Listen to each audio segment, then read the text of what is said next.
Hi, friends, and welcome back to the Girl Camper podcast, where we believe there is no wrong way to camp like a girl.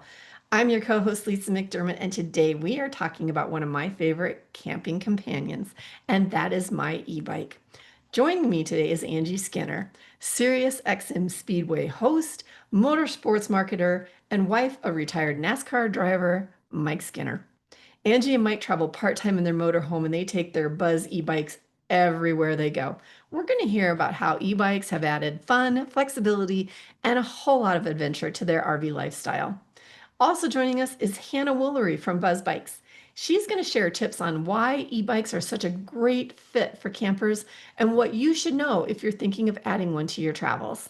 So, whether you're pedaling along a national park trail, exploring a small town, or just cruising around the campground, today's episode is going to inspire you for your next RV trip to take some of it on two wheels. So let's get started.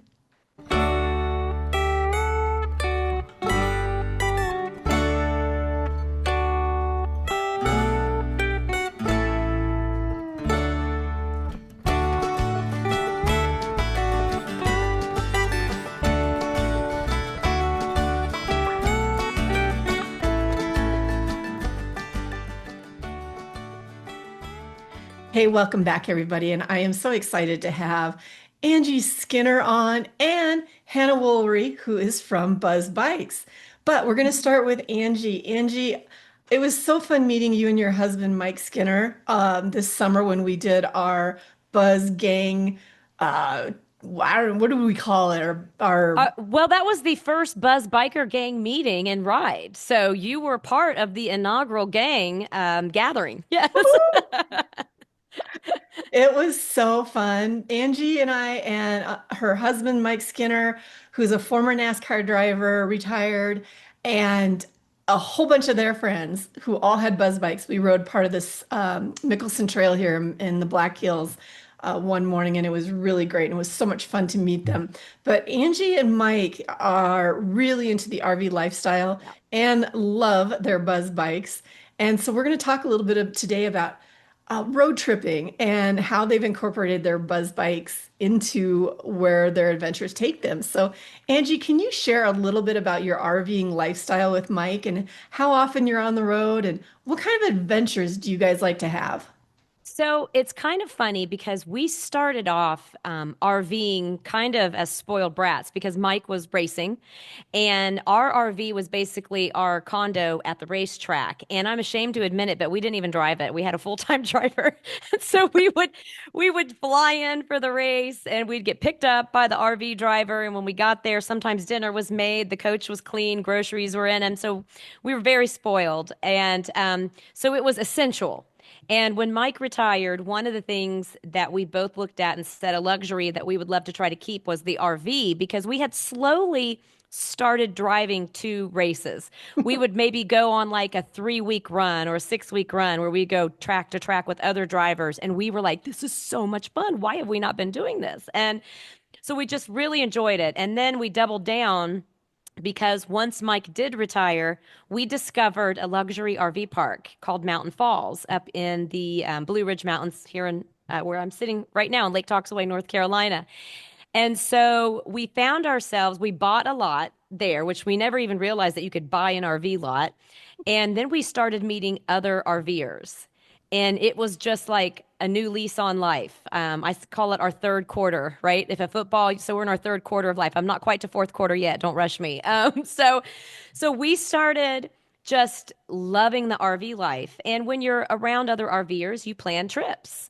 And one of the things that was so crazy is in racing, we always had golf carts. That's how you would get from your RV to the garage or to a sponsor's appearance. And so the golf carts, first of all, you had to have a stacker trailer. Well, we didn't want to have a trailer anymore. Then he started doing this rig where you would drive up to the back of the truck. So your whole back of your truck that you towed behind the RV had this big golf cart in it. I mean, it was just cumbersome. And we discovered e-bikes and we were like, what?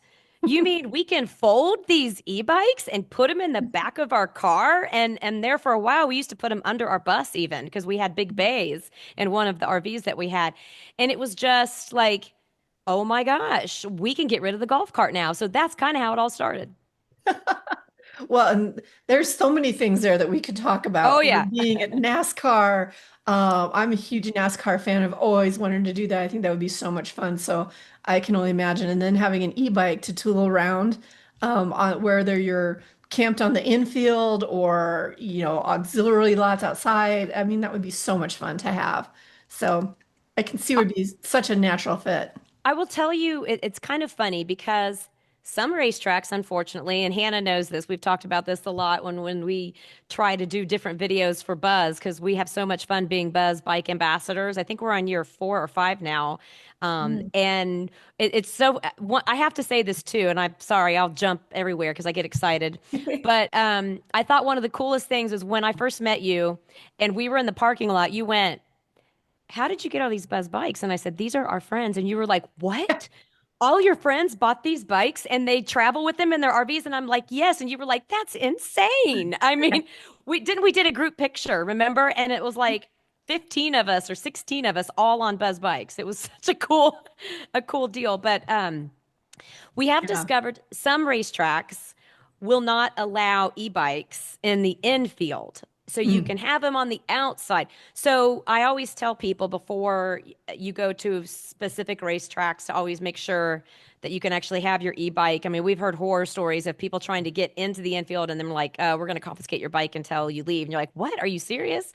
Because they're worried about insurance policies. It got to the point with golf carts, it was so expensive to have a golf cart because you had to carry an insurance policy. So that Mm. was another reason why the e-bikes was a great welcome for us because we could get rid of that huge insurance bill.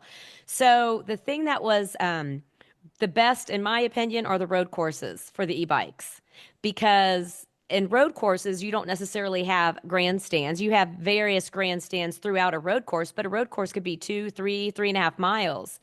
And it was a new lease on life for Mike to be able to jump on a bike and go to any corner he wanted, to go to and be able to clock times and watch different cars. And so that kind of became something that we discovered with an e-bike that we never had before. And so the road courses are still pretty good about letting you have the e-bikes. And so that's been game changer for us because we still do go to a lot of races. I have an event company as well. So I do a lot of motorsports marketing events and my husband coaches for young drivers now. Oh, very cool. Yep. Yeah, it is so funny on some of the restrictions on stuff. I bought a skateboard recently in Las Vegas, and as we were walking into the casino, they confiscated it from me. And I'm See? like, I know. I'm Wow. 58 years old. You're taking my skateboard away Skateboard from away. me?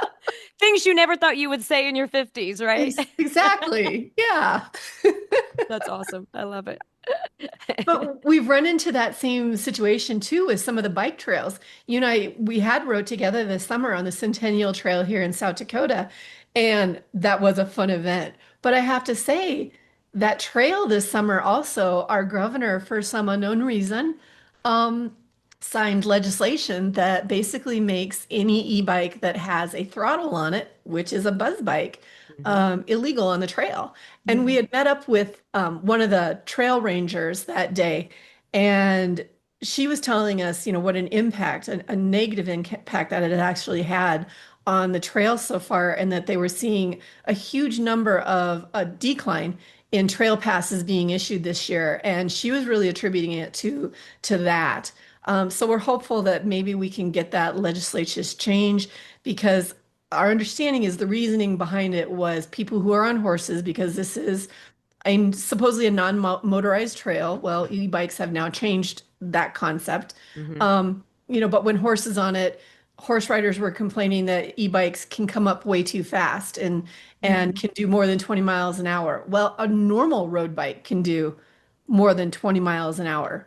So Yes. if the speed is the issue, then just set a speed limit.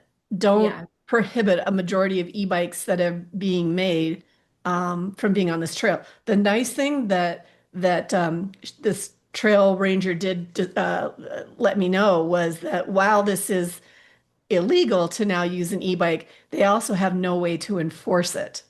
I So think you told me that when we were on the Mickelson Trail yeah. because you had said, "Hey, this is a new thing in South Dakota," and I'm like, "What? We just brought 15 people here. Are we all going to get ticketed?" Mhm. But Yeah.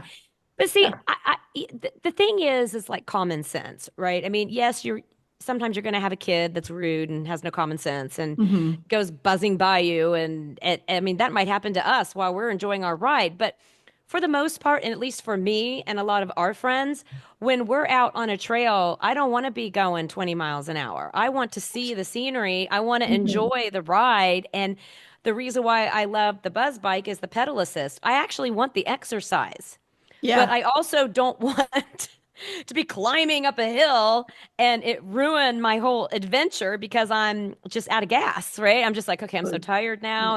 And you know, you can go so much longer and enjoy more of a trail. So the day that we all did the Mickelson Trail with you, I think you and I were laughing. I'm like, I'm only out of one. You're like, yeah, me too. And then half the time we turned it off. Yeah, we did. We did. And we did 17 miles that day Hmm. in only a few hours. And yes, you guys came with so many friends and so many buzz bikes. It was impressive. It was so much fun to see that. That was cool. And yeah, your group of friends they're so nice. They want to do it again. There's talk of a new trail that just got finished in Brevard, North Carolina, and Hmm. I think it's kind of like Mickelson. It was like maybe an old railway that they are making into a bike trail, and it'll Mhm. go from Brevard, North Carolina, all the way to Hendersonville, North Carolina, which here in the Blue Ridge Mountains, that's beautiful country, lots of Mhm. streams and really good scenery, and apparently a lot of breweries on the way. So there you go. I think the Buzz Biker Gang might have to commence again when the leaves start changing here in the next couple of weeks, and I think we're gonna go on another big group ride. Oh, how fun. Keep me posted. I Please. You will might come out and join definitely. you. Same. Yeah. But yes, but don't ride buzzed on a buzz. No, no. We had that. My husband, Hannah's gonna be like, "Don't tell this story, Angie. Oh Don't." But God. it's already got like 6,000 views right now, and the video just went up, I think, today. But on Instagram. But we were at Bristol Motor Speedway, and at Bristol Motor Speedway, it is like severe hills. I mean, like I had to actually use the throttle to get up the final hill up to the Medallion RV lot because it is just such a steep climb. Mm. But it's the best way to get from the Medallion RV lot over to the racetrack.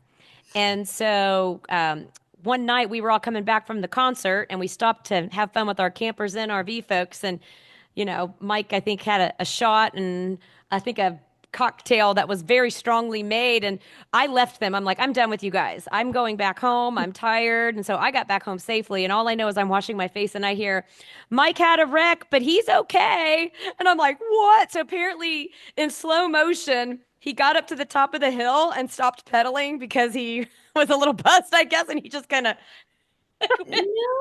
went No. slow. But he didn't get hurt. No, nobody was hurt. It was very slow mo, and we have made so much fun of him because the joke was Mike wrecked at Bristol again. So it's terrible. Wow. Hannah's like, do not share that story.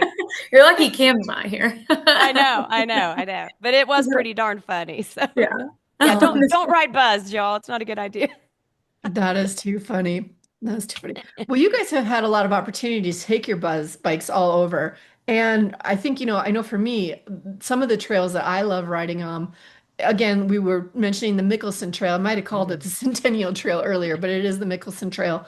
They are the rail to trails, and they are so nice because they're generally usually pretty flat. They're old railroad trails that have been converted into bike paths, horse paths, whatever you want to call them. And there's one in Nebraska too called the Cowboy Trail that I think goes from Norfolk, Nebraska, all the way to the western edge out by Chadron. It's or Fort Robinson actually. Oh, wow. But they're so much fun to do.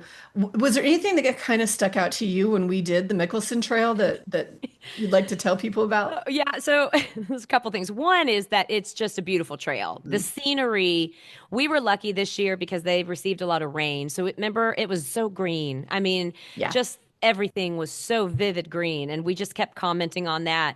And I am a creek person, a water, a river, rocks and water are my thing. You even had us stop at that little waterfall, which was wonderful. We would have missed it if you wouldn't have told us to stop there. So we had that probably was just the scenery to me was amazing. The other thing is you do go across a few cattle guards. And if you remember, we came up through some of the cattle. And one of my girlfriends went through a big thing of cow poop and it got caught in her, like, it like shot up through her wheel spokes and it got all over her pants. And I started laughing at her hysterically. And then it happened to me. So I was like, karma, Angie, you shouldn't have laughed at your friend. So yeah, we were just kind of cracking up about that. So maybe ride with some wipes. That's there you go. That's true. Yeah. Great Ride tip. with some wipes. But yeah, we had so many wildflowers that were in bloom. It Yeah. was such a pretty time, and we were really lucky on that. How do you guys make space for your bikes and your motorhome and stuff? I know you'd kind of mentioned throw them in the back of your car or putting them underneath. What do you guys do with them and that makes it easier for you to load and unload them? So I'll be honest with you. We started off the first 2 summers folding the bikes up, and we would put them underneath. We had a taller RV at the time. We could put them in the bay, and that was really convenient. But it also takes up a lot of space in your bay. So because we like to cook a lot, so we have a lot of grills and air fryers and Blackstones and all this crazy stuff. So then we tow an Escalade. So then okay, we just throw them in the Escalade. And our friends, the Mortons, they have a big Suburban. And so same thing. They just put them in the back of the Suburban. But then we're like, well, it's kind of a pain in the butt to take them in and out because if friends want to go to dinner with you, you got to take everything out. Plus, we like to travel with golf clubs now. And I have an outdoor dog bed. I mean, we have a whole show of stuff that we've got to travel with now because I'm complicated like that. And I like to glamp, not camp. So anyways, we now purchased a bike rack. So we don't even really, all of our friends fold them and put them in the back either of their pickup trucks, their tow vehicles, or like their SUVs. We purchased the bike rack and we love it. It gives us more space so that we can put more stuff in the back of the Escalade, like golf clubs and pickleball equipment and all this crazy stuff. And for us, it's easier to load and unload a lot quicker. And then in the bike rack that we bought, you can actually just kind of take right out. So even when we get to our camping spots, a lot of times we'll actually even remove the rack. So that way we can get in and out of the car as we need to. Oh, funny. Yeah. I can imagine. Here comes the Skinners and all the Yes, yes. stuff. Yeah, I know. It's a show. Trust me, it's a show. And another reason we got the bike rack is we tried the drone. So last year when we went on our big trip, Mike kept a Centris, which is the foldable fat tire buzz bike, and I wanted to do the drone because I just thought I thought it'd be cool at Sturgis. It looked like a retro mini bike or some, kind of cool moped bike type deal. Mhm. And so that was another reason why we got that too, because it doesn't fold. So it fit on the bike rack. Yeah, very cool. Yep. So have having e-bikes opened up like new experiences for you guys when you're camping, like being able to ride into town for dinner or explore areas that you might not have walked or hiked to? I mean, all of the above. I think the first year that we had the bikes, it was so eye-opening for us to change our mindset. So, for example, we went to Moab and we were like, hey, wouldn't it be fun just to kind of go downtown? I mean, the traffic there was really bad. It was really busy. And Mike's like, town's only like a couple miles and there's a bike trail. Let's just ride our bikes. I'm like, God, I never thought about that. And so we just jumped on our bikes and we could go anywhere we wanted. We didn't have to really worry about parking. So that was nice, especially, if you're out west in the summer, it's busy, especially around all the parks. The biggest eye opener for us, believe it or not, I get a little claustrophobic when I'm around like big groups of people. I think it was just being in the garage and racing and people like trying to get Mike's autograph for years and kind of like pushing me out of the way, like, hey, I got to get to Mike. So I don't like to be in like these big groups of people. And I don't enjoy tour groups very well. Not to say that they're bad. I love the information that you get from them, but you always get the crying baby. You always get the one person that has an allergy. I don't know. It's like there's always a pain in the butt on the big tour. So we started researching, can we take e-bikes into national parks? Mhm. And they're always like, yeah, you just can't maybe go on the trails. And I'm like, well, I'm not going trail riding. I just want to stay on the path. And I don't want to have to take the bus to get to specific. And during COVID, if you remember, the only way in a lot of parks that you could get into the park was to get on the big school bus at a specific time and wait in line. And then you're stuck with all these people and you're hot and you're sweaty and it's just, blah. So we started taking our e-bikes. The first park we did was Zion. Mm. And it was amazing. And we accidentally rode the switchbacks. We went the wrong way. We thought we were going to the Emerald Ponds to go hike. And we ended up going all the way up the switchback and back down on our buzz bike. And then we also still ended up going to the Emerald Pond and did our hike. We could have never done all of that if we had not been on an e-bike. And so I thought that that was pretty cool. One thing I did discover this year, because we rode at Rocky Mountain National Park this year, the rear view mirrors that you can now buy for the buzz bikes, I Mhm. think they're essential if you're going to Mm, be riding in a Yeah. state park because you do have a lot of traffic. You have a mhm. lot of cars behind you, and I like to be nice to other people. We're all on vacation. We're all trying to see wildlife and mountains and wildflowers, and so if you have those rear view mirrors, you can see if someone's behind you, and you can let them know, like, "Hey, it's okay. Go on around me." You know what I mean? Like I don't like to hold up the traffic, and so I would say if you're going to ride in those state parks or national parks, definitely get the rear view mirrors because it's Mhm. safety more than anything else. Really good advice because Yeah. most of those places don't have very wide shoulders Yeah. for, a bike to go on. And yeah, really good point too on getting into national parks or anything like that. We recently were camping out at Devil's Tower National Monument, and the line to get in of cars was probably a mile long. But we could just zoom right on by on our Yep. e-bike and, That has been game changer. Isn't that crazy? mhm. And two, a lot of times if you're in a car, you have to get a timed entry Right. for Mhm. the more popular parks. I know Rocky Mountain, it was all timed entry, timed entry. And so we actually called the ranger station and said, if we're on an e-bike, they're like, oh, if you're on an e-bike, you don't need a timed entry pass. We're like, what? Wow. Yeah, so that was kind of cool. And now I've kind of made it a habit to ask. We did actually do a tour in Rocky Mountain because they have these side-by-side tours that are really fun. And we have a guide there named Wayne that works for Wildside Tours, and he's amazing. This guy is so full of knowledge. And we asked him, like, okay, we want to get on our bikes tomorrow, and we don't want to have an agenda. We just want to kind of do what we want and see wildlife. And he kind of told us what to do. He goes, this would be good to do on an e-bike. So I would suggest, like, get on search engines, whatever you use, and ask like best way to e-bike around this national park and get a map before you go. And that way you can enjoy it a little bit more. And then know how long you can go and how far you can go. Cause we have ran out of battery power in a park and it was my husband's fault. It was not mine. No. Yeah, well, we didn't charge our bikes the night before. And this was at Teddy Roosevelt National in North Dakota. Mm. And we decided we kind of wanted to do this big loop. But it was 30 some miles. And we're like, well, we did Zion. We didn't even get halfway down our battery. Well, I don't know if we were using more assist. And so I do kind of try to manage my pedal assist. If you don't need it, I turned it off just so you can get more life. Hmm. But my husband ran out of battery power, and this is not because of the buzz bike. It's operator error. Again, we did not charge our bikes. And so Mike ran out of battery power, and we were like not even halfway coming back. And so I was laughing. I was like, and I'm like on my little drone, to do, to do, to do, do, have fun. And then all of a sudden I'm like, oh no, I'm running out of battery power too now. And so I, I don't know what the max would be. We did 36 or 38 miles this year at Rocky Mountain National. Wow. Yeah. I mean, that's And about on par. It's about like up to 40 miles, yeah. depending on how much pedal assist and throttle you're Yeah. doing. You So can't just use the throttle because that's going to burn up your yeah. yeah, that's going to burn up your battery life. So when you're doing those parks, you do have to be smart, like Hannah said, but Mhm. I probably wouldn't go over 35 or 38 miles if you don't want to have to pedal back because you got to remember one thing. When you don't have the pedal assist, those fat tires are hard to pedal. It's a workout. Heavy. They Oh yeah. are.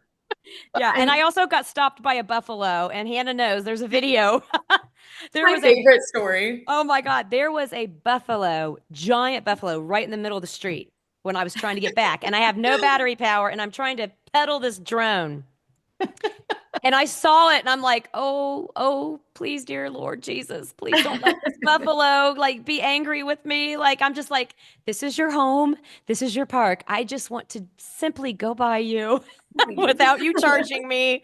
And it took me a little while to get the nerve up to do it, but I did it. And then the funniest part is on the way back, I got back to the RV park because we at this park that we were at in North Dakota, we rode our bikes right to the entrance. We didn't even have to drive in. So I get back and I tell my friends who made it back on e-Power because they charged their bikes, we got to go back and get Mike. We got to go back and get Mike, you know. He's probably burning up hot. He's probably, you know, because it was really hot too.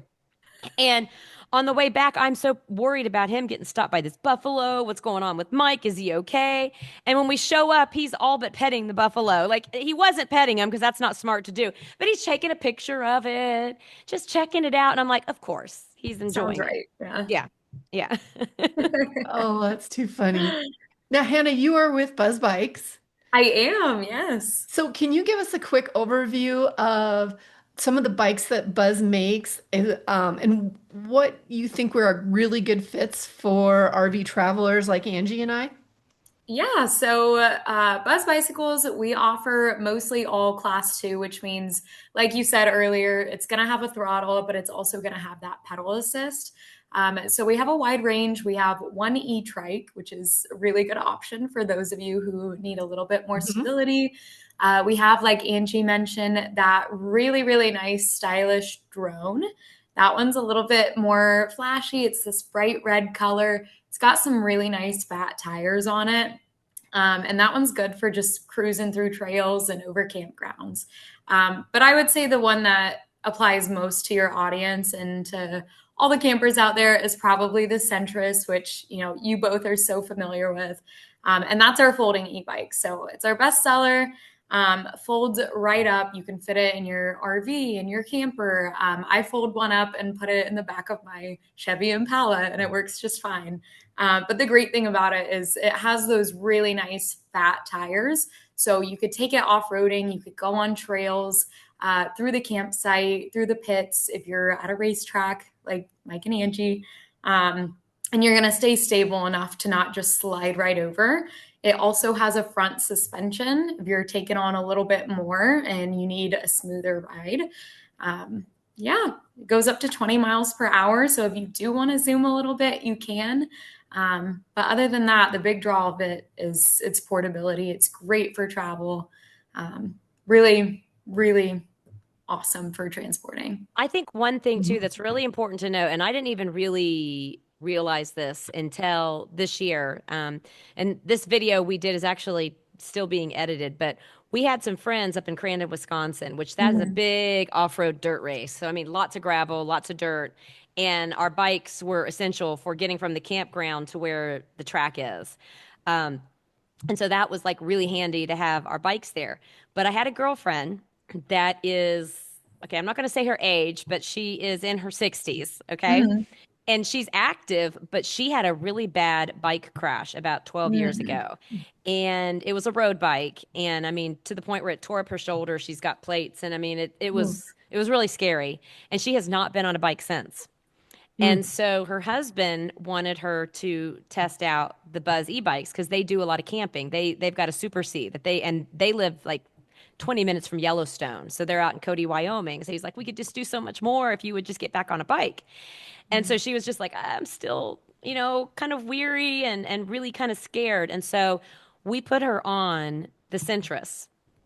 And the thing that she said was, first of all, was the stability because of the fat tire. She didn't feel like she was wobbly. She felt like she was very stable. And I think the suspension really helped. And her husband's a racer, so he noticed that, by the way. And the other thing that was really cool was that he had a very expensive e-bike that he maybe bought 4 or 5 years ago. And he spent a lot of money for it. And he said that it just takes off so fast that it would be too scary for her. It would intimidate her. And I said, Buzz does not do that. Just trust me. And it took me a few times to show her, but I finally said, just put it on a 1.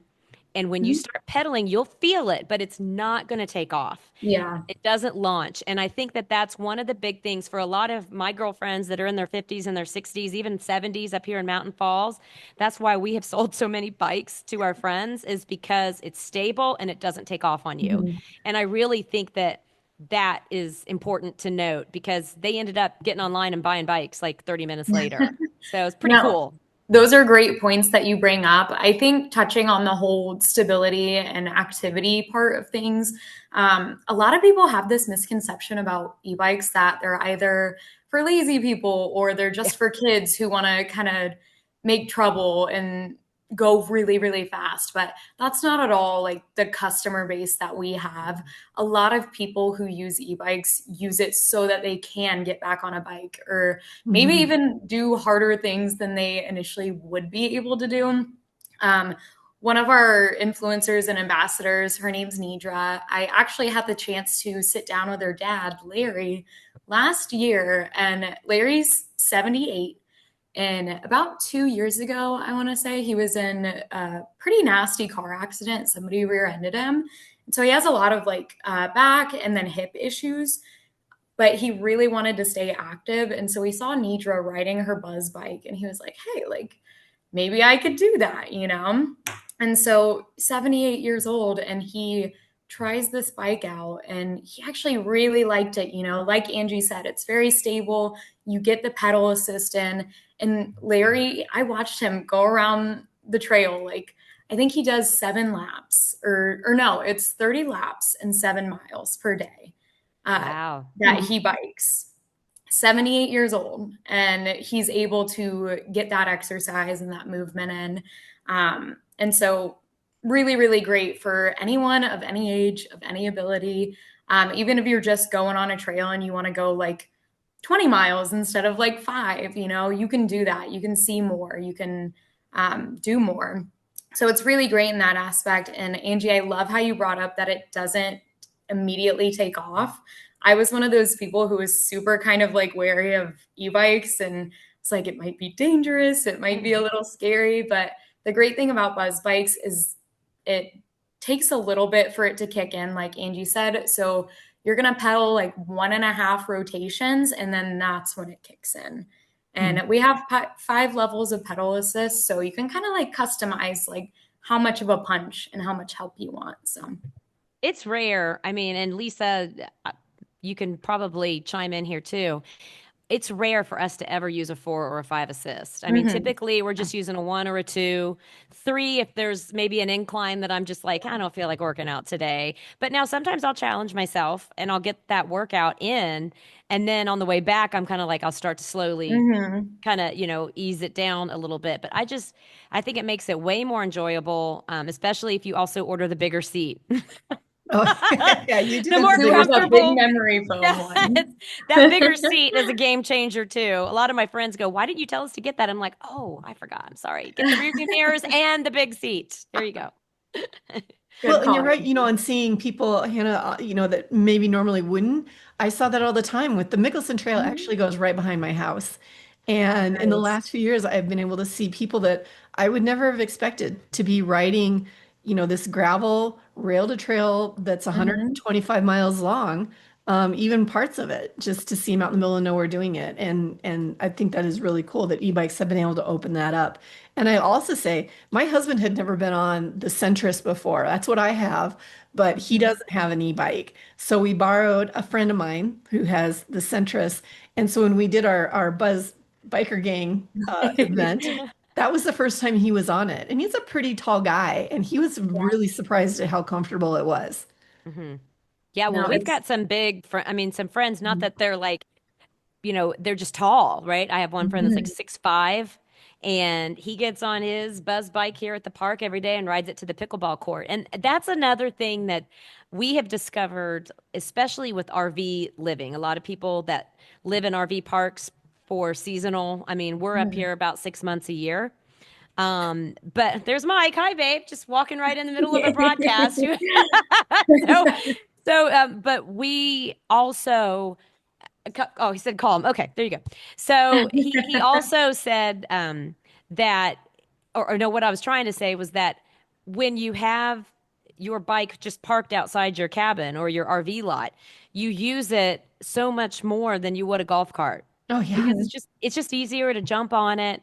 And I think it pushes you to do things that maybe you would never do. We discovered a park in Granby, Colorado this year, and it was an awesome resort, but it was huge. I mean, it was really laid out wonderful because you have a lot of privacy, but to get to anything was like, and it was so nice not to have to get in and out of a car and turn the air on. And you know what I mean? The whole thing, we just get on our bikes and go play Mhm. pickleball in the morning, or like, let's go to the putt-putt course, or let's go grab an ice cream cone at the little ice cream. And then we started going, hey, what's that big mountain? It looks like people are walking or riding bikes out there. And so we just go discovering Yep. because you're not worried about a hill because you got the Yeah. assist. So Yep. it's cool. I think you discover more things because you have the confidence of the assist. Was that Sun Mhm. Outdoors Rocky Mountain? So, yes, it was. Isn't that a Yes. great place? Yes. Yes. Oh my Yes. gosh. We fell in love with that place. That was a lot of fun. That was actually supposed to be an 18-hole golf course. That's why it has all the trails, because those were the cart paths. And then that was as far as they got. And then it became Sun Outdoors Rocky Mountain. And yes, we've had a girl camper events there and just love that place. Yeah, and it's like all camping. I mean, they Mhm. have those little chuck wagons that you can rent. They Yep. have Airstreams that you can rent. They have like a little Airstream corral. They had all kinds of little tiny houses now. And then they had Yeah. camping spots like you could legit camp. And then Class A or Super C or whatever. I was really impressed by that place. Yeah, it's an awesome place. Hannah, what are some common questions that you hear first-time buyers ask about e-bikes? So I would say the biggest thing is probably the range, especially if we're getting into like the camping world. People want to know how far they can go. And with Buzz, I always say, I think I said it earlier, but the range is officially up to 40 miles, but that is dependent on things like how fast you're going, how much pedal assist and throttle you're using. Sometimes weight can be a factor, terrain can be a factor. So it really just depends. But the great thing about it is you can always buy another battery and then just have that spare if you want. And sure would have came in handy for you and Mike, Angie, that one time, right? Yeah, Um, I was going to ask you if a lot of people do that. mhm. Do you? And I mean, Lisa, you're like because you guys are more prepared campers. I thought, why haven't we ever thought about that? We should be carrying an extra battery. I mean, there's plenty of space. There's all the nice baskets on the bike, and now you got all the Yeah. cool bags that you can attach. I'm like, why are we not carrying another battery? That's a really good point. Cam from Buzz Bikes and I have actually been talking about doing some videos on bike packing. And so we're working on, yeah, outfitting a bike that will make that more realistic. Right now, the Buzz, it doesn't, we need something that will, yeah, easily transition into something like that. So watch for that next year. I'm kind of excited about doing that because that can be something really fun and really open up a whole different way for people to go camping. For sure. Oh yeah. Hmm. Oh, for Yeah, us, it would probably make us spend a little bit longer in a national park. Yeah. yeah. And not be stressed out that oh well we should turn around because Mhm. we've only went we've already went 20 miles and we don't want to run out so and that's such an easy solution right whenever people complain I always look at people and I'm like I'm not going to complain with you let's find a solution let's fix it. Love So there we that. go you helped me just fix my national park disaster solution. Yay. So with Mike being a retired NASCAR driver, do you guys ever get competitive on your rides? Oh yeah yeah yeah. Probably one of the best stories, and I think this video is coming out this week. So we have a YouTube channel called Skinner Mhm. Roundup, and we were at Crandon, which was the off-road race. And if you watch the video, all at the very end, we were leaving the racetrack, and we had these rented golf carts that they gave because I'm in charge of all the executives and the VIPs. So we had our Buzz bikes, but we had to take some executives to a suite. And so we were like, well, we'll just take this golf cart. Well, it didn't have lights. So we're coming back at night at this crazy out in the middle of nowhere, Wisconsin, which is beautiful, but it's like not exactly, I mean, you could see a lot of stars. It's that dark. And all of a sudden I had a big flashlight. So I'm trying to like guide our way with the flashlight. Then I've got a mask on because it's so dusty, because it's like a dirt track. And we're kind of laughing about it. And our friend Kevin McAdams, who is a big NASCAR fan too, they were traveling with us. And he and his wife took their Buzz bikes. Well, they beat us back, but Kevin passed us on his Buzz bike when we were trying to get back, and we got to laughing so hard. And then when we got back, Kevin was so proud that he beat Mike Skinner. So it was like he was like, "I beat you," and Mike goes, "Yeah, I should have had my Buzz bike," And so at the very end of the video, so you guys have to watch it because it is pretty humorous. It was pretty cute watching Mike go, "Why didn't we take our bikes?" I'm like, "Because we had to take executives to the track." It was like, So I don't know. Maybe we should do tandem Buzz bikes, Hannah. Amazing. I'm so down for that, Yeah. actually. But no, Pass it we along. we will compete. There are times when I'm feeling a little froggy and Mike likes to get exercise. So like especially here in Mountain Falls, we're at the bottom of a hill and to get up to the clubhouse and the pickleball courts, it's a pretty steep hill. And so he'll be pedaling like he might only have a 1 or 2 assists because he's trying to get a good workout in and just to be ornery, I'll hit my throttle and I'll be like, "Peace," as I go past him. Okay, I admit it. I do that, and it is fun. Oh, that is hilarious. So, Angie, if you had to pick one bucket list trail destination for your next Mm. e-bike adventure, where would it be? So, I have never been to Yosemite. We have not done Mhm. Yosemite yet. And I wouldn't mind doing that. I also wouldn't mind going back to Oregon and doing PCH, like sections of the Yeah. PCH, because when we were in our RV, I kept wanting to stop so many places and just take in, because I feel like we're always in a hurry. You're trying to get to the next Mhm. spot. And I think when I'm e-biking, I'm not in that frame of mind. So maybe Yosemite or maybe try to do like some section of the PCH in Oregon because I think that's the most beautiful coast and travel that you could do. But I'm up for ideas. I mean, if any of your folks want to give me ideas, I will take them because I love planning a good bike trail, especially in these national parks. That has Yeah. become a lot of fun for me. Awesome. Hannah, how about you? Is there any bucket list trail de or Oh destination you want to gosh. do? Um, Anywhere out west. Okay, so I'm from Seattle. So Angie, I'm glad you mentioned, Pacific Northwest Oh, it's because I beautiful. haven't been back in ages, and I think that that would be, weather permitting, because we know the weather is a little iffy out there, but weather permitting, I would love to just go down the coast I would want to start in Washington though, go down through Do we Oregon know a and trail? Should we research that? All of us I girls, like maybe plan like some cool girl camper adventure where we that could would be awesome. what is there like there has to be a cool bike trail around the There's gotta coast, be. Pacific Coast area, you We'll would have to think. look at that. If anybody Please knows let one, me put it in the know. comments. Yes. Yeah, Yes. please. But yeah, anywhere Definitely. out west, I think would be amazing. And a trip like that would be once in a lifetime. So definitely. Hey, I do have a boutique hotel in Newport, Oregon that I've always wanted to go back to. So I'm just saying, What? if we all wanted to plan some sort of cool girl camper adventure, it looked like the Please. Blue Lagoon, this cute little boutique hotel in Newport, Oregon, and Ooh. nobody's on the beaches there. It's the craziest thing. And we're dog owners, and we rescue, by the way, so rescue dogs. I had to put that in there. But they do not have a leash law, so your dogs just get to run the Oh. beach, Oh, and there's not a lot of people there, and it was the most magical experience I've ever had in my life. So that would be really, really fun to get to go back there ooh, that would and be. bike it. Let's talk more. Yeah. Please. Hannah, where can people learn more about Buzz Bikes or find the right model that's going to fit for them? Yeah, so go to buzzbicycles.com. You can take a quiz. It takes like a minute to do, and it'll match you up with your perfect Buzz e-bike. You guys are looking into that.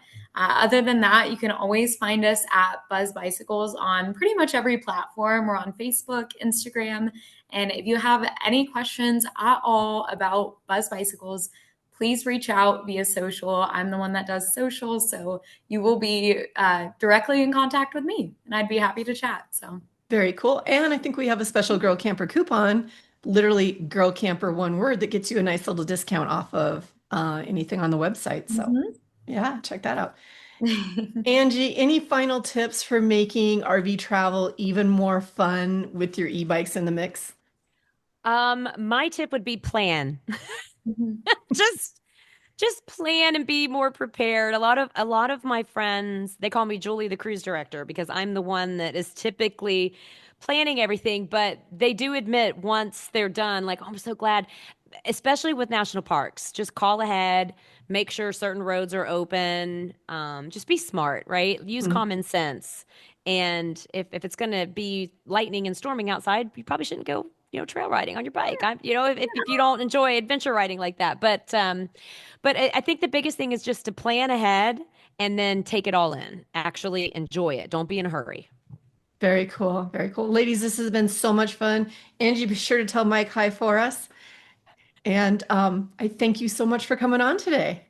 Absolutely. I enjoyed it and I had fun riding with you. We'll be back up there for the Rusty Wallace charity ride next year. So maybe we should find another trail to get the Buzz Biker Gang back together. Absolutely. It can be a whole nother girl camper event too. That Love this time I'll bring my peeps. Okay, good. I love this. I love it. I love a plan. See? Plan. that. Big thanks to Angie Skinner and Hannah Woolery for joining me today. I just loved this conversation about how e-bikes can take your RV adventures to the next level. But before we go, when you are packing up for your next trip, here is a quick tip. If you have ever opened up your RV after it's been in storage and found maybe wires chewed, cushion shredded, maybe that dish towel now has a hole in it, you know the damage that mice can cause. I use Brush Cab from Earthkind. It's EPA registered, plant-based, smells kind of good, and it keeps mice out naturally. Protect your RV. You can get these at earthkind.com or most major retailers. And now is the time to be picking them up and putting them in your RV before you start to winterize. Thank you for watching today. And if you enjoyed this episode, don't forget to hit the subscribe and join us at Grow Camper so you can come on one of our many adventures. Until next time, I'm Lesa McDermott, and I'll catch you by the campfire.